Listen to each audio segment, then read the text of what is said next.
Greetings, ladies and gentle readers. I've just finished Silver Fox and the Western Hero Warrior's Path, a lit RPG cultivation novel. Book 6. Just finished book 6 of 7. I will not be reading the 7th. Now you might be thinking to yourself, okay, well, it sounds like you overwhelmingly enjoyed the series to get 6 in, so I should probably pick this up, right? Maybe hold your horses to hear a little bit more about it.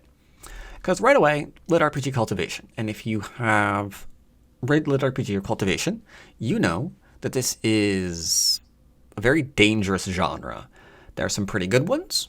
For example, good old The Cradle series, 14,000 reviews, well earned in my opinion, by good old Will White. That is an example. That is an absolute wonderful example of a cultivation novel done pretty well.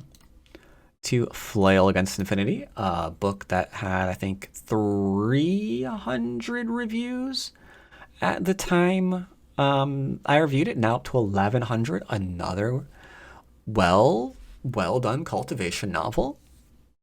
But unfortunately, some of them aren't quite up to that sort of standard, which is a little bit shocking to me because I thought this was going to be really, really good. Because you see book 6 here alone, which I just finished, almost 2,000 reviews. Series that carried that many people reading. I mean, it sold what?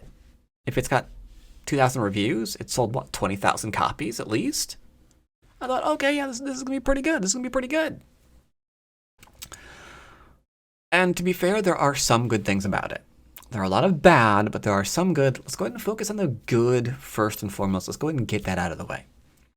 So I liked that good old book 1 here of the good old Silver Fox and the Western Hero Warrior Reborn, it was called. I like that he was reborn. It's also a reincarnation novel. He was reborn essentially in, and this isn't really a spoiler because it happens in like the prologue, the first like 2 chapters, whatever. He was essentially reborn in a, for lack of a better description, essentially a vat of poison. Because there are a bunch of bad people gonna go and try to poison a city of like 10 million people or so. And he like springs into being there in the middle of it, completely overwhelmed. And sure enough, dies, warning the people who are about to be attacked of the imminent invasion. Again, not really a spoiler, happens like right off in like pretty much the prologue. I thought that was an interesting way to start the book off. Might be thinking, well, wait a minute, if he's dead, how are there 6 books? Well, because he comes back to life yet again 1,000 years later. And that's where the meat of the entire series continues from. 1,000 years later, boom! And off to the races, right?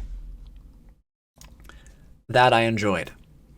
Some of the situations the character finds himself in across the book I thought were kind of interestingly thought up. Thoughtfully thought up indeed. Like, okay, yeah, this is kind of interesting. All right, I liked it. But overall, I have to say, the first 2 or 3 books, I wasn't sure if this was a satire. Couldn't quite figure it out. Like, is this author, M.H. Johnson, is he serious about what he's writing, or is he writing like a satire of the Cultivation series? And I think he's serious. The reason why I say, is this a satire, is because all of the bad things you could have in writing, you keep having in the writing of like the worst cultivation novels, are there and repeated to the point where I thought, this has got to be a satire. What do you mean by that, you ask? Well, repeating yourself constantly. Like going over a bit of information, reviewing a bit of information, enacting about the information, and then reflecting on the information that you just acted on. Like, they do that over and over and over again. So they're telling you the same thing like 4 different times. Not even a joke. It'll be like, quick example. It'll be like, oh, hey, fire is hot. And then he'll reflect on how hot fire is. And then he'll decide that, well, he needs to burn something, and fire's hot. He's gonna go use fire because fire is hot. So he has a breakthrough, discovers how to use fire, burns things that needs to burn. And then the side characters come in and literally play by play restate everything that the main character just did to light something on fire. It's like, what? You literally told me the same thing 4 times. You literally told me the same thing 4 times. In fact, in some of the fight scenes, they tell you the order of the abilities that are being used in the fight, and then they will describe the actual fight, and then they will describe how he was able to pull off some kind of twist in that fight that you didn't see coming. And you couldn't have because you never had any information about it. He's like, ha ha ha, I've just so happened I created this vat of glue last night that you didn't know that I did. But it's here in my back pocket so I can use it now. Really? Okay. And the entire series, all 6 books are like that from start to finish. All of them are like that. It's crazy. It's absolutely mind-numbingly crazy. Because I can tell how badly the author wants to create like a huge world, literally huge world, because we're literally told this world is like the size of Jupiter, which is crazy if you know how big that place is. Many, many, many, many, many, big, many, many, many times larger than Earth. And there are just like billions of people roaming around in this area. Okay, okay, okay. That's where we find ourselves. Go on, go on, go on. And there are some bad people. Ooh, yeah, I hate those villains. Who are over the top comic book characters of the worst villains imaginable. That monologue. Literally, monologue. Right before a fight scene or during a fight scene, they will be like, oh, ho, ho, ho. I insert name here of this martial path that you don't care about have been insulted, and I'm going to crush you, worm. By the way, if you take a drink every time they say worm in this book, you'll have liver failure. Like, I will crush you now, worm, for such and such reason, and then I'm going to go and I'm going to do really terrible things to everyone that you like. Or who's, slighted me in any way to get you to be here.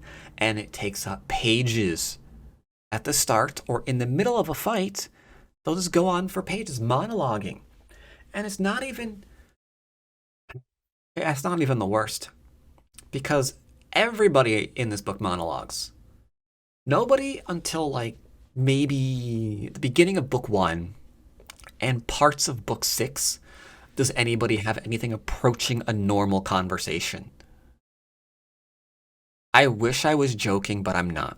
Like, even simple greetings of new characters turn into this like weird monologue garbage where they're like, greetings, I am insert name here, having just traveled from insert place here, after having gained permission from some other person, have managed to sneak into this caravan where I hoped for a nice, smooth, and relaxing ride, only to find you now before me, who is very curious and piquing my attention, being of this race here, and surprising me for these reasons here, and would like to now make your acquaintance and know more about the path that you have taken, given your kind are not normally used to doing this, and often are just thought of being this way or that way. It's like, okay. And then the main character monologues, the other person monologue, like they don't have conversations, they just like throw paragraphs at you without breathing. So no one in the entire series like talks how you think they would. Which again led me to think that this is supposed to be some kind of, I don't know, some kind of caricature of, bad cultivation and lit RPG novels, but there's too much work that goes into it. There's too many hundreds of pages. They're serious. They're really serious. And it would be fine if there was like good world building, but there's not. You don't really, for a world this large, you don't really ever find out much about any other place. He goes to like two or three different places throughout six books, and that's pretty much it. And the people he meets either love him or hate him. Like, and I mean hate him as in comic book style hate, where they will torture children in front of you. Kind of hate. Consorting with demons, uh, ripping the flesh off of people. That level of hate. Okay? Are we clear about this? Is that or the all of the female characters want to sleep with the main character? Yeah. And then even when you think you know how the book is going, the author is just gonna like wave their magic pen and out of nowhere, a whole bunch of villains literally pop up out of nowhere and then just who are all now all really really evil by the way because they're trying to like enslave people and do all this other nasty stuff which just kind of makes you angry after a while because these are supposedly like also slight spoiler sorry like foreign agents of another country and there's thousands of them like the sheer scope of the amount of people involved for the stupid plot twists that the author just keeps trying to like force feed you. It's like, yes, every school throughout the entire kingdom of tens of millions of people, hundreds or thousands of schools, have all been infiltrated by our enemies. At every level of the school.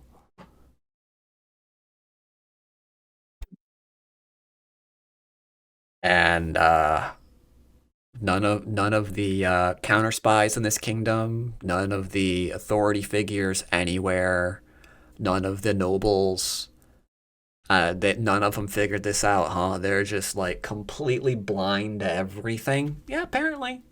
No, yeah, they just all get bribed off. They just all get bribed off. Yeah, they just get bribed off. They don't really talk about how this is supposed to work exactly. It's just like, oh, yep. Everyone here is just now the enemy because they've been bribed off by the enemy. And this trade caravan, they're in there too. Uh huh.